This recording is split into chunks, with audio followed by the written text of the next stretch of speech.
예, 안녕하십니까. 오늘은 원복, 제 7번째 마당입니다. 우리의 왕다운 인격 존엄과 하나님 나라의 건설 책임. 원래 이제, 두 장을 한꺼번에 하려고 했어요. 근데 이제 이게 참 애매하더라고요. 두 장을 하면은 좀 길어지고, 한 장만 하면은 조금 짧고, 아, 그래서 제가 나름대로 결정한 것이, 요번 주에는 조금, 뭐 여러 가지로 바빴습니다. 바쁘기도 하고, 뭐, 두 장을 이렇게 해서 좀 길게 하는 것보다 짧게 하는 게 좋다고 봤어요. 이번 주에 이제 월요일 날 성공회에서 주최하는 모임에 가서 잠깐 대담을 했었는데, 거기서 이제 사실은 그 모임을 주관했었던 그 성공회 신부님께서는 이런 방송이나 영화 같은 걸 잘 찍으세요. 재미있게 잘 하시고 굉장히 창의력이 높으신 분이고 재밌으신 분인데, 그분 같은 경우에는 이렇게 말씀하시더라고요. 그러니까 이제 유튜브 같은 것들을 찍는데 보통 10분 이상은 잘 안 본다. 그러니까 이제 우리는 그때 막 1시간 반을 이야기했는데 그때 얼마만큼으로 편집을 할지는 잘 모르겠습니다. 근데 하여튼 얘기하는 원본은 1시간 반이었어요. 그러니까 우리도 사실은 이걸 유튜브에 나가가지고 좀 나름대로 이제 사람들에게 역할을 하고 영향력을 끼친다 이렇게 얘기할 때는 사실은 이 내용이 10분 이상 되면 안 되는 겁니다. 10분 이상 되면 안 되는 거예요. 그래서 이제 지금 여러 가지로 생각을 하고 있습니다. 이거를 이제 다시 편집을 할까? 편집을 하는 것을 편집용으로 따로 만들까? 아니면은 10분 동안 짧게 모든 것들을 요약하는 것을 또 할까? 그러니까 제가 일이 많아지는데 일이 많아져도 그렇게 할까? 뭐 이렇게도 뭐 여러 가지 생각 중입니다. 뭐 일이 많아도 시간을 쪼개가지고 그렇게 하면 되죠. 하여튼 뭐 이런저런 생각들을 많이 하고 있습니다. 근데 여하튼 원복 8, 이게 이제 창조 형성이라는 것들이 굉장히 우리가 알고 있는 기독교에 대한 사실 이제 이것도 굉장히 성경적이고 아주 아름다운 이야기들인데 우리가 이제 굉장히 도외시했던 특별히 이제 지금 우리가 읽고 있는 이 부분 비아 포지티바 어떤 긍정의 길의 부분 그러니까 이게 뭐냐면 뭐라 그럴까요? 뭐 긍정의 길이라는 이러한 형태의 말을 우리는 잘 사용하지 않는데 제일 중요한 것은 하나님께서 은혜를 내려주셔서 기쁨으로 살아가는 그런 형태는 별로 우리가 안 했죠. 기독교라는 인간은 죄인이다. 죄인이니까 용서받아야 된다. 이걸 중심으로 이제 기독교가 시작됐지. 인간은 그만큼 하나님의 사랑을 받는 존재이고 귀하고 왕다운 존재다라고 이야기하는 부분은 우리가 여태까지 잘 보지 않았어요. 듣기는 들었어요. 뭐 왕 같은 제사장이다 뭐다 하는 이야기는 그냥 그 뭐라 그럴까요? 어떤 양념 치듯이 소금 뿌리듯이 살짝살짝 들어는 봤는데 그게 구체적으로 어떤 이야기들인지 잘 알지 못했다 이겁니다. 자, 그래서 여러분들이 지금 아마 그 우리가 이야기하는 포지티바 긍정의 길, 하나님의 은혜와 사랑과 기쁨 안에서 하나님의 은총 안에서 기쁨을 가지고 살아나가는 또 우리 나름대로의 자존감을 가지고 살아나가는 그 모습들을 한번 잘 지켜보시고 이것이 이제 우리가 알고 있는 어떤 기독교 어떤 죄성을 중심으로 그러니까 죄성 중심이 아니죠. 사실 뭐 창조 형성이 이렇다고 해서 죄성을 얘기 안 하는 것도 아니고 여기서는 이제 어둠의 길이라는 것도 있고 죄라는 개념이 각각의 마당별로 달라요. 그러니까 비아 포지티바에서 바라본 죄라는 개념이 과연 뭐냐 그러면 그러니까 그런 거죠. 우리 스스로를 굉장히 가두는 거겠죠. 그렇죠? 나만 가두는 게 아니라 남의 뭐예요? 가능성도 굉장히 가두는 거, 억압하는 거. 이런 것들이 다 죄성 아니겠습니까? 그러니까 이런 모든 모습 안에서도 새롭게 한번 다시 읽어야 된다. 그리고 오늘 파괴되는 이 생태계 그리고 인간의 존엄이 아주 찌그러들고 있는 이런 세상에서 창조 형성이 대단히 필요하다. 하는 것들을 여러분들께 말씀드리고 싶고요. 그래서 오늘 원복 우리의 왕다운 인격 존엄과 하나님 나라의 건설 책임이라는 게 과연 뭐냐? 우리의 왕다운 인격 존엄, 인격이 존엄하다는 것들은 과연 어떤 것을 뜻하는 것이냐? 그리고 하나님 나라를 바로 그 상황에서 건설한다는 것은 무엇이냐 하는 것을 살펴볼 텐데요.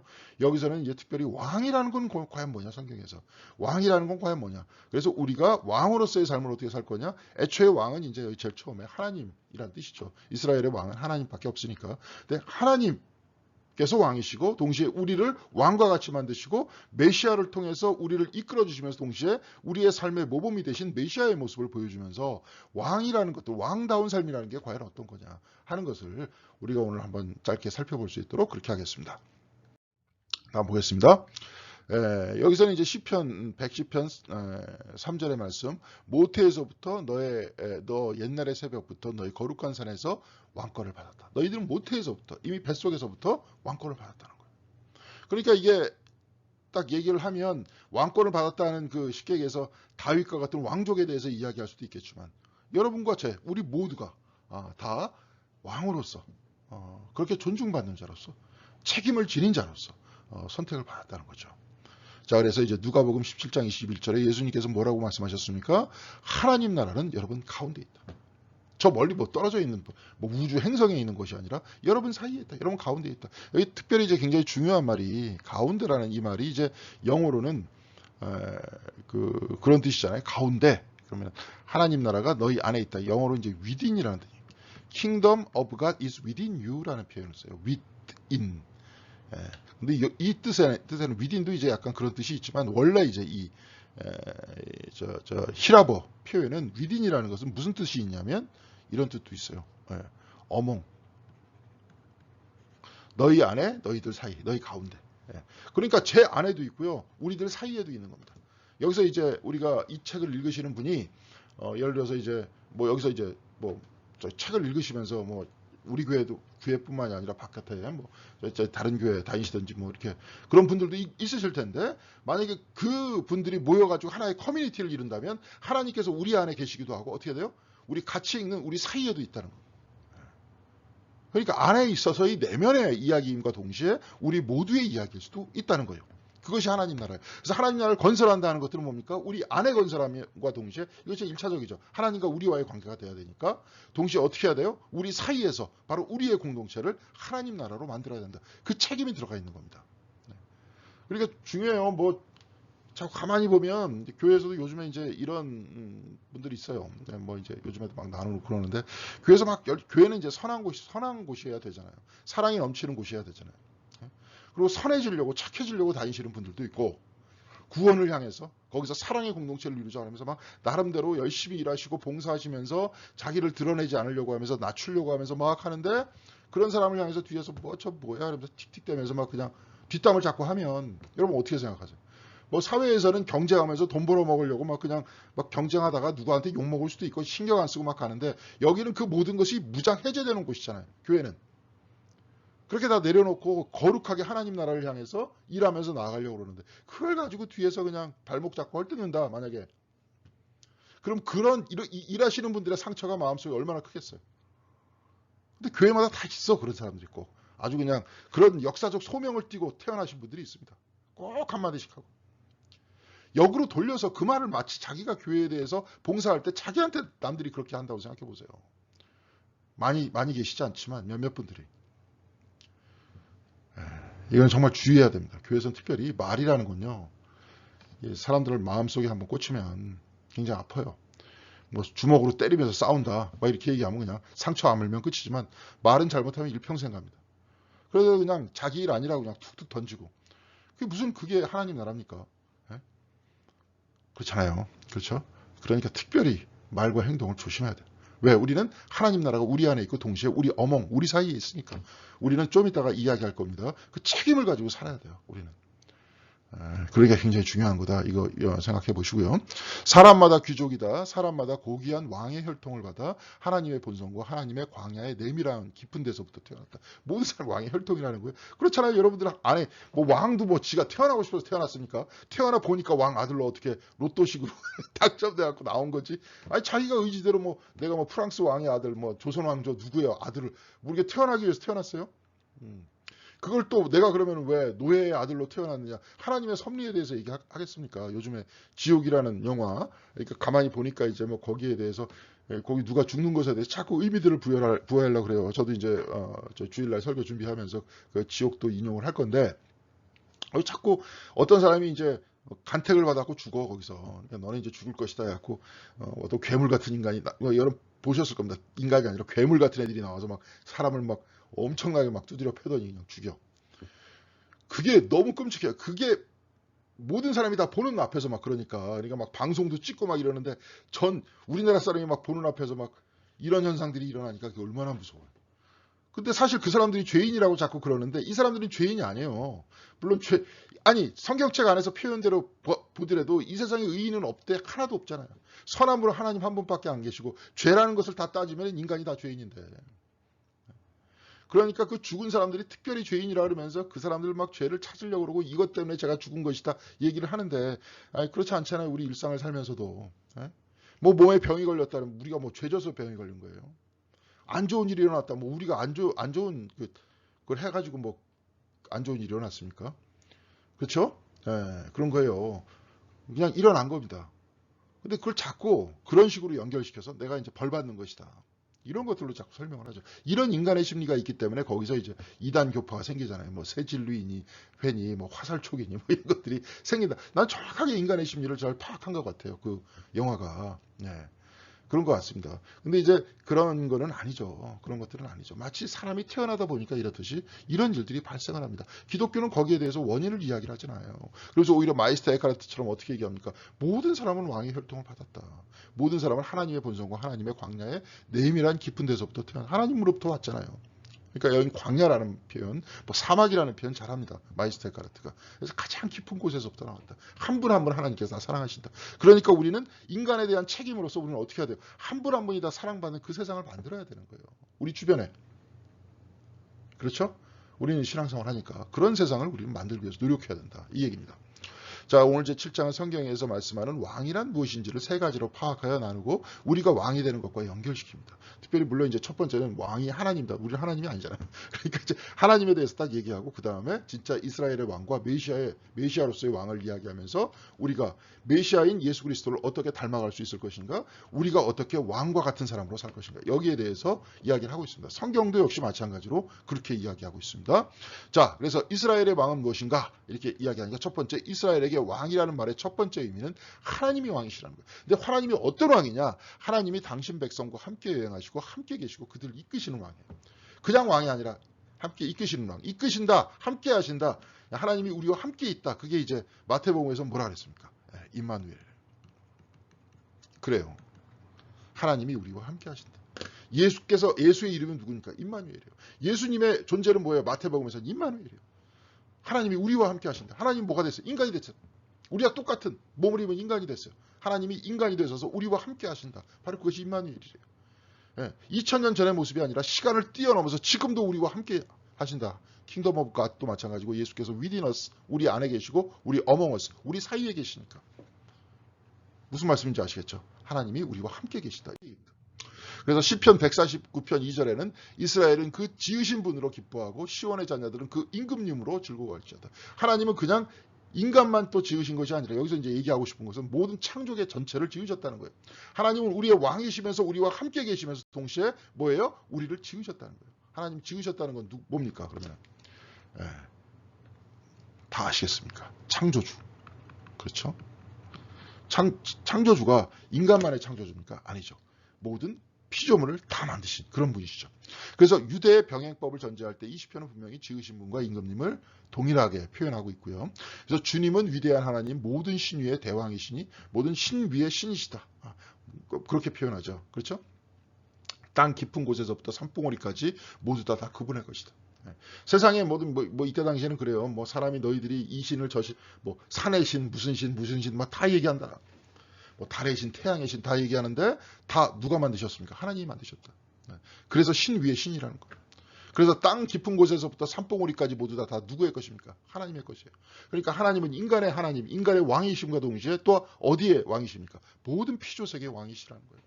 바다도 그분 몸소 만드셨다. 그렇잖아요. 바다의 왕이시기도 해요. 마른 땅도 그분 손으로 피셨다. 땅의 왕이기도 하세요. 그러면서 우주의 왕이기도 하세요.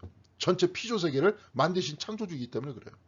그래서 야훼가 왕으로서 창조계를 보존하시고 의로운 왕이심으로써 이를 지속시키신다. 지속이라는 건 이제 becoming이라는 건데 그냥 만드시고 손 떼고 뒤로 가 있는 게 아니라 하나님께서 만드시고 어떻게 해요? 지속시키신다. 이 땅을 영원하게 지속시키신다. 그러니까 여러분들도 만들고 손 떼고 여러분들이 뭐 깊은 하나님의 심연 중에서 태어났다. 마이스터 에카르트처럼 딱 태어나가지고 하나님께 손 떼시고 이제 네가 네 인생 알아서 살아. 너 인생 너 알아서 살아. 뭐 저기 알아서 살아. 뭐 이러는 게 아니라 어떻게 해요? 이끄시고 지속시키신다. 우리의 생명을 지속시키신다는 거예요. 그게 곧 하나님께서 왕이시라는 뜻이라는 겁니다. 그래서 주님은 왕이시로다.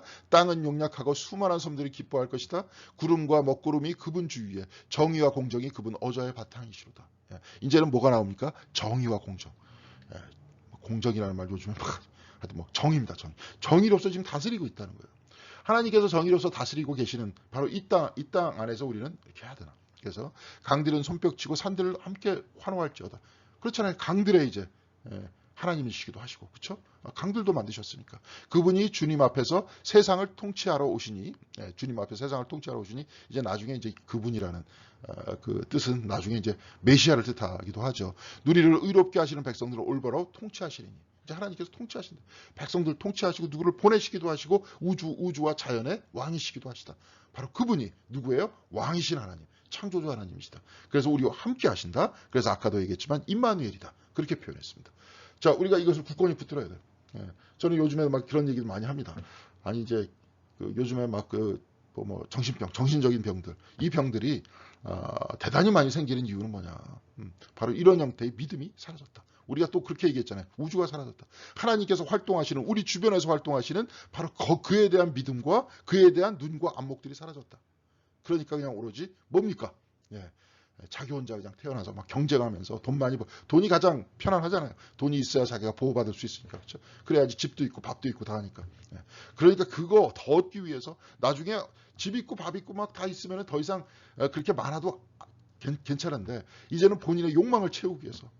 요즘에도 보니까 그냥 계속 나오는 게 인터넷에서 뭐 그릇 같은 거 뭐야 냄비 같은 거 새 거가 계속 나와. 근데 집에 있는 새 거는 다 멀쩡하잖아. 근데 나한테 돈이 있어. 그러니까 다 뭐야? 다 딴 데다가 뭐 아나바다 같은 데 갖다 주든지 막 많이 버리든지 귀찮으면. 그런데 왜 다시 사? 사면서 자기 자신의 욕망을 충족시키는. 그러기 위해서 뭐가 필요해? 돈이 필요해. 근데 그것도 계속 해보세요. 얼마나 의미가 있겠어요, 그게.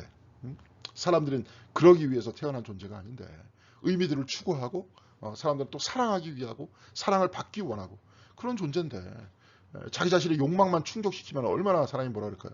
인생이 그렇겠습니까? 하여튼 뭐 그래요. 근데 우리는 제일 중요한 것은 하나님께서 우리가 통치하시고 또 우리 가운데 계시고 우리 사이에 계시고 우리와 함께 계신다.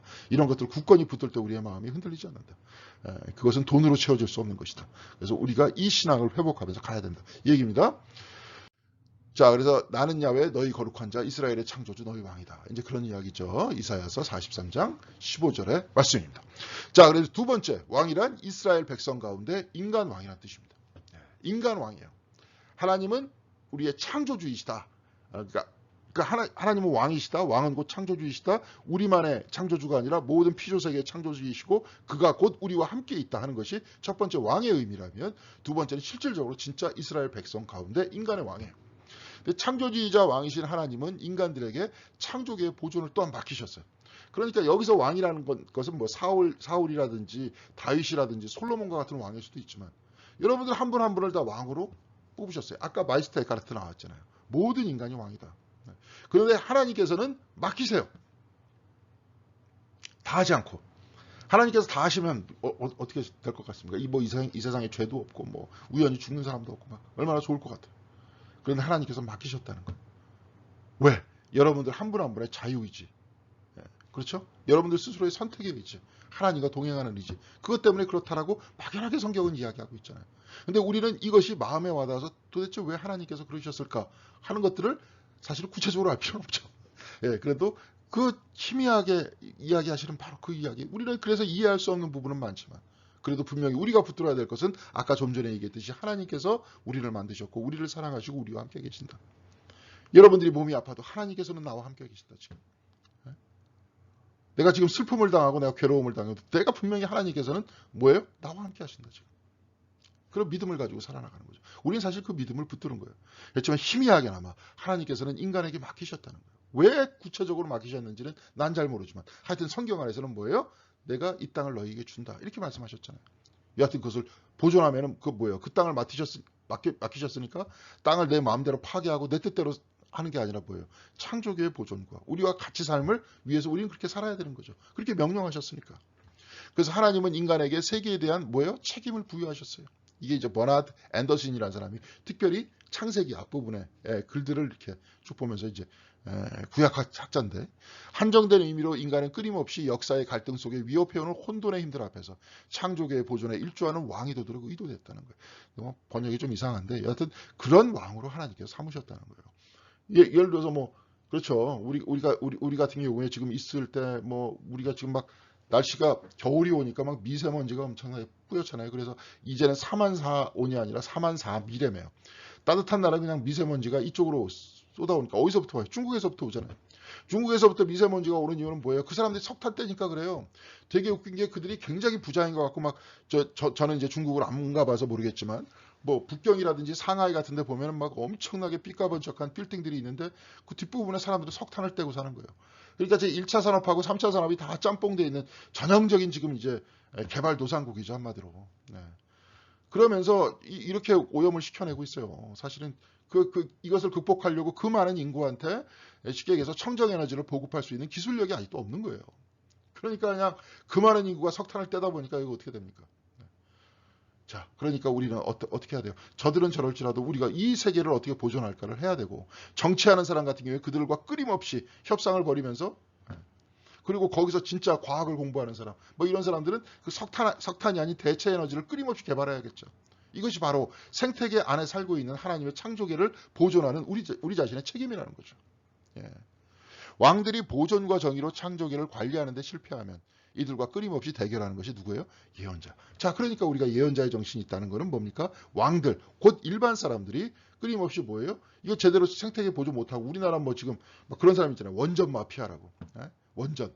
원전 하나 만드는데 막 수조 원대의 돈이 막 생기잖아요. 그러니까 그거 하나 짓느라고 막 신문까지는 난리죠. 이제 신문도 다 그게 돈 많은 사람 편이니까 맨날 뭐 원전 있어야 뭐 된다 뭐 어쩔 거냐 막. 이 후쿠시마에서 한번 경험했잖아요. 이게 원전이 많이 생기면 그만큼 원전 사고의 확률이 높아지지 않습니까? 한국같이 조그만 나라에서 예? 우리는 그렇잖아요. 남북한이 이렇게 나눠져 있고 우리는 살고 있는 게 마치 섬과 같이 저기 북한 띄고 남한 그쪽 그거지 않습니까? 거기서 한번 원전 한번 사고 크게 한번 터져보세요. 이거 어떻게 될 건지. 일본도 지금 후쿠시마 원전력 지금 터져가지고 지금 보도가 안 돼서 그렇지 똑같습니다. 옛날하고 달라진 게 전혀 없어요. 그래갖고 거기에 대해서 알고 있는 뭐 지식인이라든지 사람들은 지금 일본을 탈출하고 있어요. 우리나라에도 지금 많이 들어와 삽니다. 일본 사람들이. 못 사는 땅이 됐어요. 거기 지금. 못 사는 땅이 돼가지고 사람들이 점점 더 이상해지나 진짜. 막 그러고 있어요. 그런데 우리나라에서 한번 그렇게 해보세요. 그거 어떻게 될 겁니까? 본인은 이제 책임 없지. 돈 많은 막 원전 수주해가지고 막 해갖고 돈 버는 애들은 아예 생각이 단순할 거 아닙니까? 그럼 어떻게 돼요? 우리나라 만약에 원전 터졌다. 그럼 어떻게 하면 돼요? 아예 뭐 저기 캐나다 가서 살지 뭐. 분명히 이럴 겁니다. 자, 그러니까 이들과 끊임없이 대결해야 되는 게 뭐예요? 예언자 일이라는 거죠. 말도 안 되는 소리 하지 마. 대체 에너지의 개발도 이제 끊임없이 연구해야 되고. 네, 우리나라 같은 경우에. 그렇죠? 뭐 산면이 바다니까 그 조력 발전 같은 거. 네. 풍력 발전 같은 거 저 산 위에 산 많으니까 그 끊임없이 연구해야 되고요. 태양열도 연구해야 되고요. 이래서 이 청적 에너지를 통해서 어떻게 할 거냐. 중국도 땅덩어리 넓으니까 거기 같은 경우에 태양열 같은 거 할 때 많잖아요. 사막 같은 데도 많고 하니까. 그렇게 해야 된다 이겁니다. 그게 이제 그렇게 하라라고 외치는 사람들이 예언자이고 이제 사람들은 그 사이에서 창조계의 보존을 위해서 최선을 다해야 된다. 이 얘기입니다. 롤랜드 머피라는 구약학자는 지혜는 왕의 역할은 물론 하나님의 역할까지도 떠맡고 있다. 야훼의 특권을 띠고 말하며 야훼와 왕과의 관계를 떠맡는다. 이게 뭐냐면 지혜라는 것은요. 하나님과 인간의 관계를 떠맡는 지혜 문서 안에서는 그렇게 되어 있어요. 그래서 잠언에서는 여호와를 경외하는 것이 모든 지혜의 근본이다라고 이야기할 때 하나님을 경외하는 지혜의 근본이라는 그런 것. 그러면서 동시에 하나님께서 뭐예요? 인간한테 경외로운 존재잖아요. 그런 연결점이고 지혜다 이런 얘기예요. 신약 성경으로 넘어오면서 그러니까 우리가 우리의 신약 기독교로 넘어오면서 바로 이 지혜의 위치가 뭐의 위치가 돼요? 보혜사 성령입니다. 성령. 그러니까 성령 안에 성부 하나님과 성자 그리스도께서 계시기도 하고 성자 그리스도 안에 아버지가 내 안에 내가 너희 안에 이렇게 있잖아요. 성자 그리스도 안에 예수 그리스도는 성령께서 성령으로 잉태하셨다니까 성자 그리스도 안에 어떻게 됩니까? 성령께서 계시기도 하고 아버지 하나님이 계시기도 하고 아버지 하나님 안에 성령께서 계시기도 하고 성자 그리스도께서 계시기도 해요. 그렇죠? 그래서 삼위일체는 그렇게 서로 연결되어 있습니다. 그런데 여기는 뭐예요?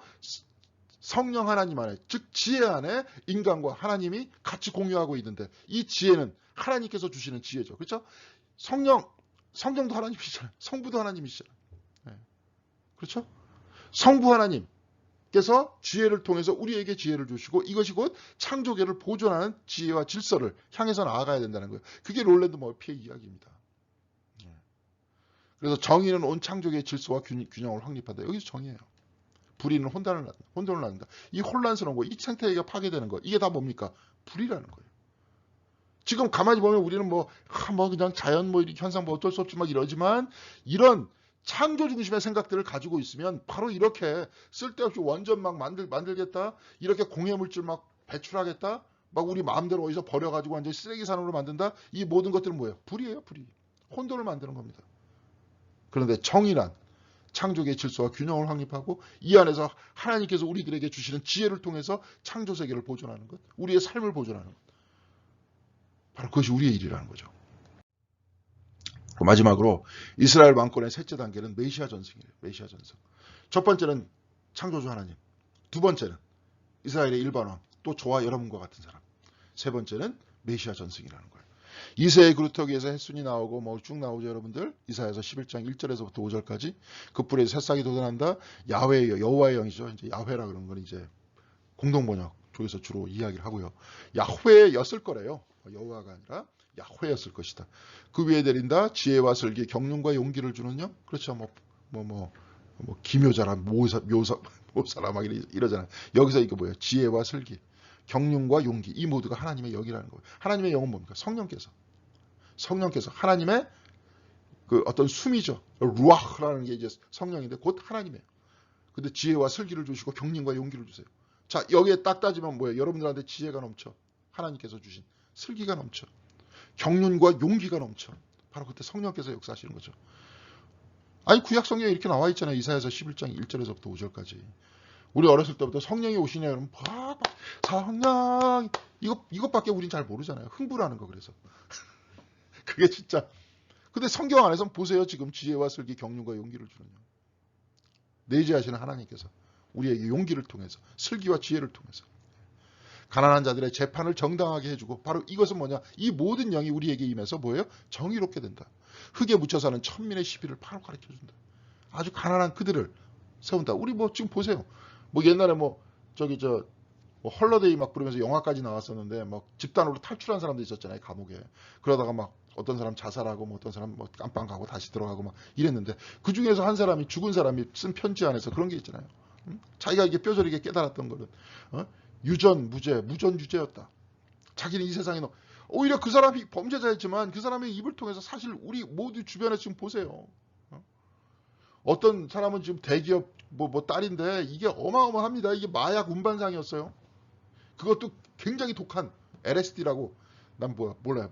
말만 모르지만 그 전문가가 이렇게 얘기하더라고. 뭐 대마초하고는 상대가 안 될 정도로 중독성도 엄청 강한 미국 같은 데서 그런 거 잡히면 그냥 징역 10년 정도 사는 중국에서는 죽죠. 총 맞아서. 그 사람이 대기업 뭐의 딸이니까 어떻게 합니까? 집행유예로 나오잖아요. 보통 일반인이 그런 거 해보세요. 네? 이게 사법체계가 지금 이러지 않습니까? 한국이. 네. 그러니까 이제 유전무죄, 뭐 무전유죄 이런 얘기 나오죠. 지금도 똑같습니다. 그렇게 하잖아요. 뭐 뇌물 어떤 사람 5천만 원 받았는데 5년 살고 뭐 1억 받았는데 몇 년 살았는데 뭐 이재용이 그렇게 삽니까? 그래서 겉으로 얘기할 때 삼성이 뭐 어쩌고. 아니 뇌물죄가 얼마나 큰데. 그 다 뇌물로 밝혀졌잖아요. 뭐 말까지도 거기서 뭐 돈 대준 것까지 다 뇌물로 밝혀졌는데 몇십억인데. 이게 이런 겁니다. 이게 우리가 사는 세상이에요. 근데 여기 뭐 흙에 묻혀 사는 천민의 시비를 가려줄 것이다. 그가 진짜 성령께서 그러면은 성령과 함께하는 진짜 검사나 재판관이나 변호사라 그러면 어떻게 지금 판단을 해야 돼요?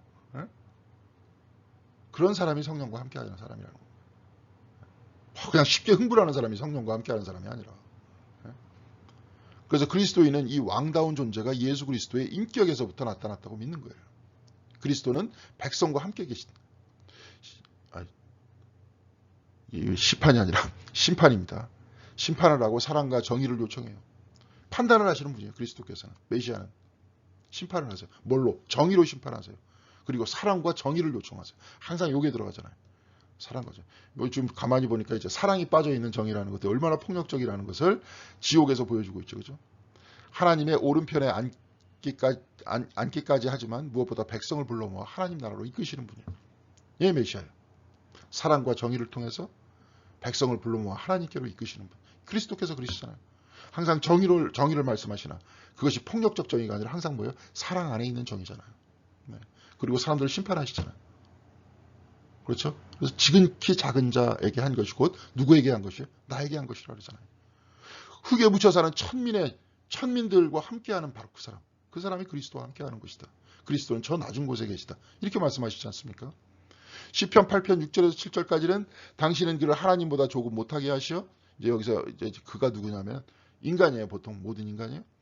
영광과 존귀로 그에게 관을 씌우셨나이다. 당신은 그로 하여금 당신 손으로 작품을 다스리게 하시고 인간은 아까 다스리게 했다 그랬잖아요. 모든 것을 그의 발 아래 두셨나이다. 인간의 존엄과 왕다운 품격들을 우리 모두에게 이야기를 하고 있습니다.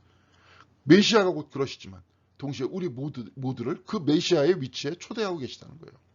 그래서 이건 인간들이 그럼 이 메시아의 요청에 초대받기 위해서는 어떻게 해야 되느냐? 첫 번째는 존엄이고 둘째는 뭐예요? 책임이 있어야 된다. 그렇게 이야기하고 있습니다. 왕다운 존재는 존엄이다. 존엄이 있다. 죄송합니다. 예수는 사회에서 가난한 이들과 죄인들을 특별히 선택해서 존엄의식을, 왕다운 품격을 되돌려 주려고 하죠. 그렇죠. 예수님께서는 항상 보면 고쳐주시니 가난한 자들이었고 5천 명 아무것도 없이 예수를 따른 그들을 먹이셨고 그렇잖아요. 예수는 그들과 함께 밥상을 함께 함으로써 그렇죠. 그들이 깨끗하고 받아들여 줄 수 있는 존재들임을 느끼게 해줬죠. 죄인들의 집에서 같이 식사를 하셨잖아요. 그들과 같이 먹었다는 건 뭐 동등됨을 취했다는 거예요. 그러셨다는 거죠. 예수님 지금도 뭡니까? 우리도 기도하고 밥 먹잖아요. 주님 이름으로 기도하고 밥 먹잖아요. 주님께서 이 자리에 함께 계시고 우리 모두를 존엄하게 왕과 같이 만드셨잖아요. 그래서 예수님께서 누가복음 6장 20절에서 21절에 복되어라 가난한 사람들 하나님 나라가 그대들의 것이니 복되어라 지금 굶주리는 사람들 그대들은 배부르게 되리니 복되어라 지금 우는 사람들 그대들은 웃게 되리니 이렇게 철저하게 약한 사람들을 올리면서 바로 그들을 왕과 같은 위치에 존엄하게 올려놓으셨어요. 모든 인격의 존엄에는 책임이 따르고 정의를 이루고 창조기를 보존할 뭐가 있어요? 책임이 따라요. 하나님은 우리를 예수 그리스도는 존엄하게 우리를 만드셨는데 하나님께서도 우리 모두를 왕과 같이 만드셨다. 그러기 위해서는 어떻게 해야 돼요? 우리에게 책임이 있는 거예요. 파괴시키는 마음대로 파괴시키는 것이 아니라 그렇죠? 보존하고 다스려야 돼요. 이 생태계를. 그래서 여러분은 저기 땅의 소금입니다. 그러나 소금이 싱거워지면 무엇으로 짜게 되겠습니까? 이미 아무데도 소용이 없으므로 밖에 내버려져 사람들에게 짓밟힙니다. 이렇게 얘기했어요. 마태복음 5장 13절에서 14절까지. 근데 소름이 아니라 소금이요. 죄송합니다. 히브리어 소금에 해당하는 멜라크는 왕에 해당하는 멜레크와 발음이 거의 같대요. 처음 들어보죠, 여러분? 그리고 말라크라는 말은 어자로 통치하다라는 말이에요. 이 비유에서 예수는 우리 모두에게 왕다운 품격과 여기 따르는 존엄과 책임을 뭐예요? 요청하고 있는 거예요. 너희들은 세상의 소금이다. 너희들은 세상의 뭐예요? 서생의 멜라크다. 너희들은 뭐예요? 세상의 멜레크다. 왕이라는 거예요. 그만큼 너희들은 존엄하다. 동시에 너희들은 뭐라는 거예요? 책임이 있다. 그렇지만 너희들이 소금이 짠맛을 잃으면 멜레크가 즉 왕과 같은 위치에 있어서 그 뭐예요? 제 역할을 못하면 길거리에 버려져 사람들에게 밟힌다. 왕도 그렇지 않습니까? 자기 위치 안에서 잘못 행동했을 때. 그러니까 여러분들은 뭐예요? 소금이에요. 동시에 멜라크예요. 왕과 같은 사람이에요. 동시에 그런 자부심을 가지고 그런 자존감을 가지고 그 다음에 어떻게 해야 되는 겁니까? 어떻게 해야 돼요? 책임을 다해서 왕과 같은 책임을 다해서 행동을 해야 된다는 겁니다. 아까도 얘기했지만 이렇게 아무 말 막 하지 말고 그 말엔 책임이 필요해요. 자기가 나의 말에 가슴에 상처를 줬다. 어떻게 책임지실 거예요? 네? 말 막 함부로 했다. 그거 어떻게 책임지실 건데? 스탕달은 예수가 왕국이라는 말을 사용할 때 창조계를 의미한다는 점을 강조했어요. 예수에게 왕국이란 마음속의 통치의 규범이 아니라 아까 Kingdom of God is within you, within 너희 가운데 있다는 것은 또 어디에 있다 그랬어요? among you, 너희들 사이에 있다. 그래서 마음속의 통치 규범이 아니다. 사실 통치 규범이 아니다. 이렇게 단정적으로 얘기하는 게 아니라 통치 규범뿐만이 아니다. 정의를 이룩하고 불의와 인간 폭력에 의해 창조계가 파괴될 때 바로잡는 구체적인 노력. 우리의 마음을 다스리고 동시에 뭐예요? 우리 주변에서 하나님 나라를 이루기 위한 구체적인 노력. 바로 이 책임이 우주적이다. 우리는 이 우주의 일부다라는 거예요. 그러니까 하나님 나라라는 것은 뭐 이 땅 위에 있는 우리의 대한민국만이 아니라 전체 우주적이다. 하나님 나라 우주잖아요. 통치의 우주성이라잖아요. 그러니까 이게 예수 그리스도는 교회의 머리다라고 딱 얘기했을 때 바울이 얘기했던 이 교회는 우리 공덕교회가 아니고 조그만 눈에 보이는 저 건물 그래갖고 그냥 무지하게 서로 그냥 자본주의적 경쟁 체계하고 똑같이 목사들도 서로 자기가 위대하게 보이려고 막 어마어마하게 교회 짓잖아요. 그런 교회가 아니라 우주라는 거예요. 예? 교회의 머리 되신다면 우주의 머리 되시는 거예요. 그리스도가. 그렇게 봐야 돼요. 그렇습니다. 여러분 그렇게 봐야 돼요. 그래서 옛날에 무슨 뭐 그 있잖아요. 옛날이 아니라 이사야서에서 이사야가 성전에 딱 들어갔더니 갑자기 스랍들이 뭐 하나님의 그 옷이 성전에 가득 찼고 거기 연기가 가득 찼고 스랍들이 막 하나님 주위를 돌면서 뭐 위대하다 위대하다 하면서 했다 그랬잖아요. 그 성전이 지금 우리 같은 이런 예배당이 아니라 사실은 거기서 얘기하는 성전이 뭡니까? 우주에 가득 찬 거예요. 성전에 딱 들어가니까 하나님의 옷자락이 저 우주 끝에서부터 저 은하계에서부터 쫙 펼쳐져 있는데 거기에 연기가 확 가득 차가지고 연기라는 건 잘 안 보이잖아요. 그러니까 하나님의 위대하시니까 보이지 않게끔 만드는 그것이 꽉 차 있고 그 주변에서 스랍들이 도니까 이 모습을 보고 이사야가 야, 큰일 났다. 나는 죄인인데 난 저거 봤다. 나 이제 죽게 됐다. 이렇게 얘기하는 거예요. 자, 그런데 인류는 이 우주인 왕국, 하나님께서 만드신 이 왕국에서 분리되어 있지 않다는 거예요. 그러니까 책임을 또 다해야 되겠죠. 그렇죠? 마이스터 에카르트가 이제 여기서 앞부분에 얘기했는데 하나님 나라는 작은 것이 아니라잖아요. 교회들이 교회로 존재함에 집착을 이게 그렇게 해갖고 결국은 기독교에서 뭐 만들었어요? 교회 만들어 교회 안에만 하나님이 있다. 뭐 교회 안팎을 나누고 뭐 교회 밖에 또 뭐 구원이 있다 없다 또 그거 가지고 2단 3단 얘기하고 앉아있고 지금 그게 아니야. 하나님께서 우주를 만드셨고 이 우주 전체를 통치하시고 동시에 뭐예요? 우리로 하여금 우리가 할 수 있는 이 모든 영역에 대해서 책임을 주고 계신데 그러면 우리가 이런 형태의 창조 영성적인 의식들을 가지고 우리가 살아간다면 교회에서 또 그렇게 가르쳐야 되고 우리가 그렇죠. 교회가 진정으로 하나님께서 만드신 이 교회라는 것이 전체 우주이면서 동시에 어떤 거예요? 우리가 살아있는 이 피조세계 전체다. 그래서 우리가 여기서 왕으로서 책임을 다해야 된다. 이렇게 이야기하는 것이 곧 왕의 모습이라는 겁니다. 메시아인 왕을 따라 사는 우리의 모습이라는 거예요. 매튜 폭스는. 그게 곧 책임이라는 거죠. 자, 그래서 교회들이 교회로 존재함에 집착하기를 그냥 건물에 집착하잖아요. 네? 자기네 건물에 갖고 막 그냥 몇 억씩 드는 교회 한 달에 몇 억씩 그 전기비가 든다는데도 우리 교회 이러고 있지 않습니까? 이제 진짜로 그래요, 여러분. 우리 뭐 대형 교회들 막 비판하지만 그 사람들은 거기 얼마나 교회 시설이 깨끗하겠어요. 프로그램도 좋고 밥도 잘 나오고 안에 카페도 있고 별거 다 있잖아요. 그런 사람들 그런다니까요. 우리 교회 얼마나 좋은데 왜 우리 교회 욕하냐고. 교회가 그러라고 있는 겁니까? 지금 매튜 폭스 얘기하는 거 들어보세요. 여태까지 우리가 얘기한 거. 하나님께서 만드신 창조계에 책임을 다하라 그랬지 그 안에서 누가 놀라 그랬어요? 네? 놀라면 백화점에 들어가서 놀든지 카페에서 들어가서 놀든지 네? 그렇게 존재함을 떨쳐버리고 더 충만하게 하나님 나라의 영성으로 들어갈 때 그만큼 더 충만한 바람직한 모습이 된다는 거죠. 교회는 이를 가르치기 위해서 있는 거예요. 그러니까 그렇게 필요 없어요. 그렇죠? 네. 그러니까 우리가 있는 이 위치에서 저도 열심으로 이런 말씀을 전하고 여러분들 열심으로 이런 말씀 배우고 우리가 우리의 삶 속에서 왕과 같은 모습으로 살면서 얼마만큼 책임감을 다하느냐. 이게 진짜 창조 영성에서 지금 오늘 제7마당에서 이야기하는 겁니다. 그래서 왕이신 하나님을 믿고 당신을 향해 메시아 되신 예수 그리스도의 모범을 따라 왕의 품격과 위치에서 자연과 주변에 책임을 다하는 삶. 그렇죠? 네. 이게 이제 옛날에 감신대 변선한 교수님께서 이제 야스퍼스의 이야기를 딱 들으면서 무한대에 있어서 예수 그리스도의 진정한 이름은 뭐 제약 없는 무제약적 책임성이다. 뭐 이런 얘기하면 누가 알아듣겠습니까? 저 말이 어렵잖아요. 무제약적 책임성이다. 여기 뭐예요? 주변에 책임을 다하는 거예요. 하나님께서 우리에게 맡기셨으니까. 바로 이것이 하나님 나라 건설의 책임이라는 겁니다. 자, 여러분들 오늘 이 세 가지를 이렇게 봤어요. 하나님 왕이라는 뜻은 뭐냐? 하나님이시고 인간이고 동시에 메시아이다. 그러면서 인간이다 왕의 모습과 메시아를 따라가는 우리의 모습은 곧 우리가 왕이라는 뜻이다. 그러면 고귀하다, 존귀하다. 동시에 우리는 책임을 다해야 한다. 이런 것들을 가지고 갔습니다. 그러면서 여기서도 이제 얘기했지만 인간을 너무 또 죄인이라고 막 억압하고 막 너는 아무것도 못해. 네가 뭐래. 그렇잖아요. 저부터도 저기 애니어그램 같은 거 딱 나왔는데 애니어그램에서 저는 예술가 유행으로 나왔다. 한번 말씀드렸을 겁니다. 근데 저는 지금도 막 열등을 싣는 게 그림을 하도 못 그려 그림을. 근데 지금 그리고 싶어요. 제가 스스로 어렸을 때부터 그림을 배우지 못했기 때문에 어릴 때 저도 이제 이런 충격을 많이 받았던 거죠.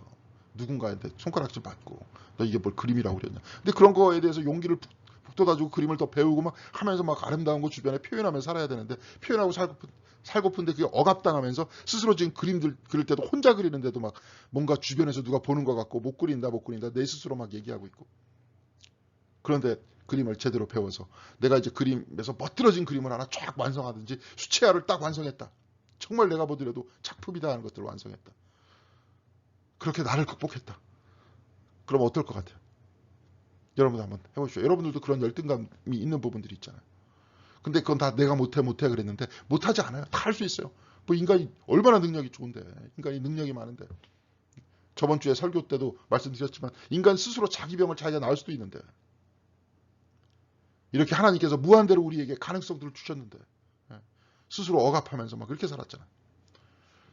근데 이 원죄성을 강조하고 죄성을 자꾸 강조하다 보면 이렇게 인간을 통제하고 인간을 무시하게 되는, 그리고 나 스스로도 스스로를 격화시키게 되는 그런 위험이 있을 수 있다는 겁니다.